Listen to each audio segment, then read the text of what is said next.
Shah Abdul Latif university Khairpur के officer association पारां पंहिंजे मुतालबनि के हक़ में एडमिन ब्लॉक आॾो एहतजाजी मुज़ाहिरो कयो वियो। एहतजाज में मौजूद अॻवाननि मेहरान टीवीअ सां पंहिंजा वीचार वंडींदे चयो आहे त साईं मुंहिंजा असां गुज़िरियल 15 ॾींहंनि खां साईं जन खे हिकिड़ो चार्टर ऑफ डिमांड में जंहिंमें असांजा जाइज़ मसइला हुया। लीव इन कैशमेंट आहे, जीपी असांजी रुकी पई आहे सालनि खां, असांजो हक़ आहे, राइट आहे, पर उहो उन ते बि कोन। पर 15 ॾींहंनि ताईं इंतिज़ामिया तरफ़ों असां सां कोई राब्तो न। वाइस चांसलर सां हिकिड़ी मीटिंग थी, पर हुन में बि वाइस चांसलर को असांखे अहिड़ो रिस्पॉन्स न ॾिनो। असां उन खां पोइ कारी रिबिन ॿधियूंसीं। अॼु असां टोकन हड़ताल कई आहे पंहिंजे जेके उहिदेदारनि। उन खां पोइ जेकॾहिं अञा बि इंतिज़ामी पंहिंजी हथधर्मी ते रही त असांजी मंडे वारे ॾींहुं असांजी मीटिंग आहे ईसी जी, उन में असां पोइ पंहिंजा सख़्तु फ़ैसिला बि कंदासीं। वाइस चांसलर साहब अॻियां रिक्वेस्ट था कयूं त ऑफिसर जा देरीना मसइला आहिनि, पुराणे वक़्त खां रहिया पिया आहिनि, 1 साल खां ऐं नंढड़ा मसइला आहिनि।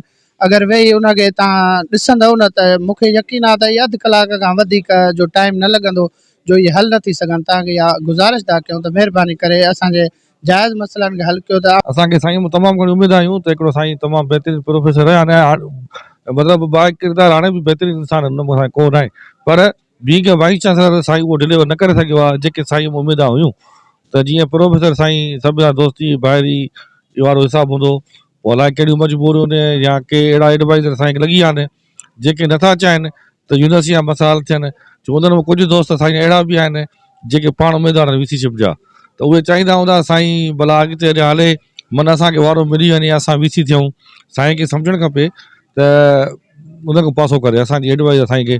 असां साईं जा मतिलबु मेन जेका टीम हूंदी आहे, ऑफिसर हूंदी आहे न, वाइस चांसलर पंहिंजा जेके बि पावर एक्सरसाइज कंदो आहे उहो ऑफिसर जे थ्रू कंदो आहे। को रजिस्ट्रार हुजे, कंट्रोलर हुजे, डायरेक्टर फाइनेंस हुजे, इंस्पेक्टर कॉलेज, मतिलबु मुख़्तलिफ़ जेके बि सेक्शन हेड आहिनि उनजे थ्रू पंहिंजा पावर एक्सरसाइज कंदो आहे।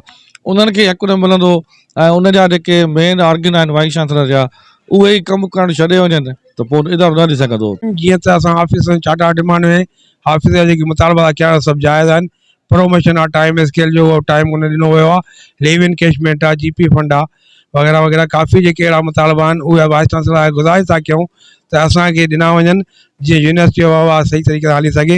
नंढड़ा नंढड़ा मसइला आहिनि जेकॾहिं उन ते गौर फ़िक्र करे असांखे हल करे ॾींदा वञा त महिरबानी। कैमरामैन ताहिर अहमद सां गॾु सैफुल्ला पुटरो, मेहरान टीवी खैरपुर।